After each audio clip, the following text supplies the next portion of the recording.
And now for a Friday check of the all-important weekend first alert forecast. We have nice weather on the way. If you're looking out your office window during your lunch break, I know it looks gloomy, but thankfully there is no rain in the forecast Friday, Saturday, Sunday, Monday, and Tuesday. Next time period, we are watching Wednesday into Thursday. Not a washout, but that is the next period to watch. Of course, we're always reevaluating.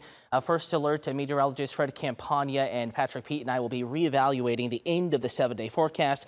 And if we do need to add that first alert weather day, let you know that weather will impact your plans, we will do just that and let you know right here and in the first alert weather app. Good news though, first outside right now, first alert radar dry. Despite it looking gloomy, the remnants of downpours that may have woken you up early this morning, they're stretching now along the Georgia coast. So if I-16 travel plans bring you to Savannah this afternoon, maybe for a long weekend on the coast, you will encounter some rain. You can always use that first alert weather app even outside of metro Atlanta and North Georgia. Temperatures upper 50s, lower 60s. But what I will say, disclaimer here, it feels colder than that with the clouds and the gusty breeze this afternoon. Jackets, a good idea if you do have afternoon plans. Hour by hour forecast, the evening commute looking just fine. Temperatures in the 60s initially, and then back into the upper 50s, a green light for the drive. Gustiest early in the afternoon, and then gradually we'll see drier conditions, calmer conditions as we get into the late afternoon, the evening forecast. Tonight's date night forecast, make sure you have a light jacket, especially 9, 10, 11, midnight.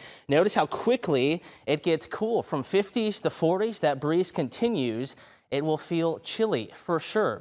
And we're going to wake up to cold temperatures tomorrow morning, upper 30s, lower 40s. Again, chilly, made to feel chillier with a gusty breeze. So that 42 in Atlanta probably feeling more like 32. That 34 in Blairsville feeling more like 24. 41 your low Carrollton, 39 Dalton, 43 in Griffin. Not the coldest morning of the weekend, but it will be the coolest afternoon of your Saturday and Sunday period. Again, we'll start in the morning about 7 a.m. from our low temperatures warming quickly as we get into early afternoon, upper 40s, lower 50s in the mountains, mid to upper 50s in Atlanta. A mix of sun and clouds. More sun than today, but not crystal clear either. It could be a few sprinkles in the mountains. Will posit in the afternoon. Mountains staying in the breezy 40s, breezy 50s to near 60 in the city of Atlanta. 56 Gainesville, Athens, Rome, and Noonan, all in the upper 50s and lower 60s. You factor in that breeze, and it will feel cooler. If you're grilling tomorrow, again, a heads up. Winds will be gusty during the afternoon. Temperatures dropping quickly during the evening. Again, warmer Sunday. Watching Wednesday and Thursday for our next rain chance. The news at noon is back after this.